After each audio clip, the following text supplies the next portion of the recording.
ममता बनर्जी की पार्टी का मर्जर कांग्रेस में हो सकता है, तो ये सब अकारण नहीं है। ये कहीं ना कहीं आग जल रही है जिसकी वजह से ये धुआं निकल रहा है।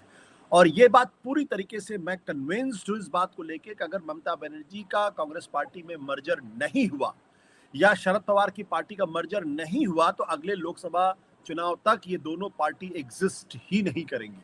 ये पार्टी पूरी तरीके से खत्म हो सकती हैं, या ये हो सकता है कि शरद पवार अकेले अपनी पार्टी के अंदर बचे सुप्रिया सुले के साथ, और ममता बनर्जी जो है वो तृणमूल कांग्रेस में अभिषेक बनर्जी के साथ अकेले बचे, और ना इनका कोई दफ्तर दिखाई पड़ेगा, ना इनका कोई नाम लेने वाला होगा। ये स्थिति है। और इसका एक बड़ा कारण ये है कि दरअसल इन पॉलिटिकल पार्टीज ने जब से कांग्रेस पार्टी के साथ अलग हुई हैं, तब से इन्होंने अपनी कोई विचारधारा बनाने की कोशिश ही नहीं की, ना किसी बड़े पैमाने पर संगठन खड़ा करने की कोशिश की है। तो विचारधारा विहीन पार्टियों का क्या अस्तित्व होगा आज के जमाने में?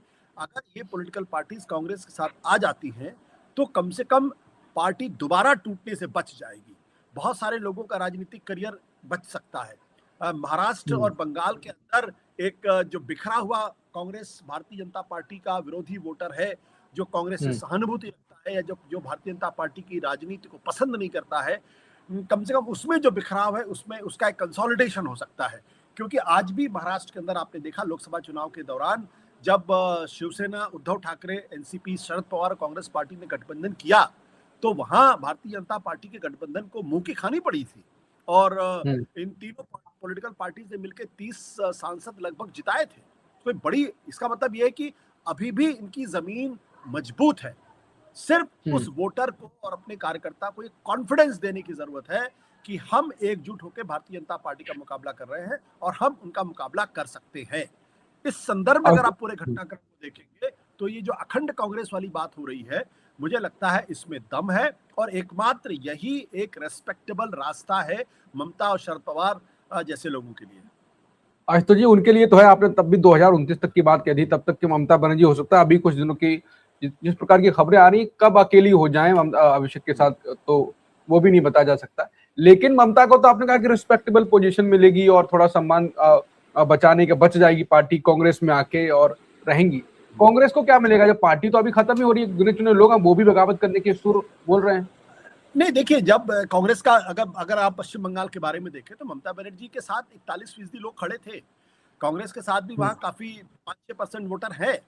तो अगर ये दोनों वोटर मिल जाए, देखिए यहाँ सवाल क्या है, वोटर विधायक सांसद अब चले गए, वही तो वोट लाते हैं। देखिए, पार्टी विधायक सांसदों से नहीं चलती, पार्टी तो वोटरों से बनती है ना। आज की तारीख में भी भारतीय जनता पार्टी वहाँ 45% की पार्टी है, या 45.5% की पार्टी है। बाकी का जो 50% से ज्यादा का वोटर है वो कहाँ जाएगा? बीजेपी को 100 में से 100 वोट मिलने वाले नहीं है, और कहीं नहीं मिलेंगे, ज्यादा से ज्यादा 50 वोट मिल जाएंगे। तो ये जो बीजेपी विरोधी वोटर जो बिखरा हुआ है अलग अलग पार्टियों के अंदर, वो लेफ्ट में बिखरा हुआ है, वो कांग्रेस में बिखरा हुआ है, वो तृणमूल कांग्रेस में बिखरा हुआ है, वो आज जब महाराष्ट्र जाते हैं तो शिवसेना उद्धव ठाकरे में बिखरा हुआ है, एनसीपी में बिखरा, शरद पवार की एनसीपी में बिखरा हुआ है, और साथ ही साथ वो जो है कांग्रेस पार्टी में बिखरा हुआ है। जब वो कंसोलिडेट होता है तो आपका कार्यकर्ता भी अपने आप को मजबूत महसूस करता है, और वोटर को भी ये कॉन्फिडेंस होता है कि ये बीजेपी को हरा सकते हैं। जब वोटर को ये कॉन्फिडेंस आता है कि हमारी पार्टी बीजेपी को हरा सकती है या सत्ताधारी पार्टी को हरा सकती है, तब वो अपना वोट जाया नहीं करता। तो बहुत सारे ऐसे लोग होते हैं, उनको लगता है यार क्या जाके कांग्रेस को वोट करेंगे, जीतेगी तो है नहीं, भारतीय जनता पार्टी फिर जीत जाएगी। लेकिन अगर उसको जरा सी भी एक उम्मीद दिखाई पड़ जाए, उम्मीद की किरण नजर आ जाए, अरे नहीं यार, तो तृणमूल कांग्रेस और कांग्रेस एक साथ आ गए, इसका मतलब ये कि मजबूत है, चलो वोट जाके दे के आते हैं। कार्यकर्ता भी बहुत मजबूती के साथ ग्राउंड पे लड़ाई लड़ने के लिए तैयार रहता है। तो जब दो हमेशा संघे शक्ति होती है, जब बिखराव में कमजोरी आती है, जब आप जुड़ते हैं तो मजबूती आती है, और जब आप जुड़ते हैं तो 2 और 2 सिर्फ 4 नहीं होते। राजनीति में 2 और 2 6 भी होते हैं, 2 और 2 8 भी होते हैं, 2 और 2 22 भी होते हैं। तो अरिथमेटिक में 2 और 2 4 होता है, लेकिन पॉलिटिक्स में 2 और 2 22 भी हो सकते हैं। इसलिए अगर आप देखिए, जो भारतीय जनता पार्टी उत्तर प्रदेश के अंदर, वो अपना दल जैसी एक छोटी पार्टी को लेकर क्यों चल रही है? उसको क्या जरूरत है? कोई जरूरत नहीं। 1.5% की पार्टी है, 2% की पार्टी है, तमाम राजभर की पार्टी, तमाम बहुत सारी पार्टियां हैं, एक सांसद वाली पार्टी है, एक विधायक वाली पार्टी है। उनको लेकर भारतीय जनता पार्टी क्यों चलती है? क्योंकि जब वो जुड़ते हैं, जब कुनबा जुड़ता है, तो उनके साथ उनका वोटर जुड़ता है, उनके साथ उनकी जातियां भी जुड़ती हैं, उनकी बिरादरी भी जुड़ती है, उनका समुदाय भी जुड़ता है, और फिर ये आभास होता है कि देखो, अगर अपना दल अकेले लड़ेगी तो 1% की पार्टी होगी, लेकिन जब वो बीजेपी के साथ गठबंधन करती है तो जो 1% वाला है वो उसका बाहुबल 10% से ज्यादा हो जाता है। वो चौड़े से जाके अपने लोगों के बीच में कहता है अरे हम ही जीतेंगे इस बार। तो ये जो संघीय शक्ति है ये बहुत मजबूत चीज है। इसलिए मैंने कहा कि आज की तारीख में अगर विपक्षी क्षेत्रीय पार्टियों को सरवाइव करना है तो उनके पास कांग्रेस में विलय के अलावा दूसरा कोई चारा नहीं है। अब वो कुछ क्षेत्रीय पार्टियां जो कभी कांग्रेस के साथ नहीं जुड़ेंगी, जैसे अखिलेश यादव की पार्टी कभी नहीं जुड़ेगी, आरजेडी की पार्टी कभी नहीं जुड़ेगी। क्यों? क्योंकि ये अपने स्वभाव में भारतीय कांग्रेस विरोधी है। ये पार्टी अपनी ताकत है वो राम मनोहर लोहिया के समाजवाद से अपने को जोड़ती है, जो एंटी कांग्रेसिज्म के जनक थे। वक्त बदला है इसलिए कांग्रेस के साथ खड़े हैं, लेकिन इनका जो मूल स्वभाव है कांग्रेस का विरोध का है। तो इसलिए, और इनकी एक डिफाइंड आइडियोलॉजी भी, ऐसा नहीं है तेजस्वी यादव की भी डिफाइंड आइडियोलॉजी, सोशल जस्टिस की पॉलिटिक्स करते हैं, सेकुलरिज्म की पॉलिटिक्स करते हैं।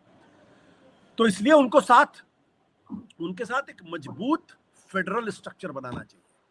संघीय, आप पार्टियों का विलय ना करें, लेकिन एक फेडरल स्ट्रक्चर बना लें जहां ये तय कर लें कि हम लोग कोई भी काम अब साझे कार्यक्रम के तहत करेंगे। हमारे नेता अलग अलग जरूर होंगे, लेकिन हमारी जो आवाज होगी वो एक होगी। हम आंदोलन एक साथ करेंगे, हम प्रेस कॉन्फ्रेंस साथ करेंगे, हम विपक्ष जो है वो भारतीय जनता पार्टी पर हमला एक साथ करेंगे। संसद के अंदर और संसद के बाहर हमारा कोऑर्डिनेशन होगा। हम एक दूसरे के खिलाफ एक लफ्ज नहीं बोलेंगे। ये भी कर सकते हैं।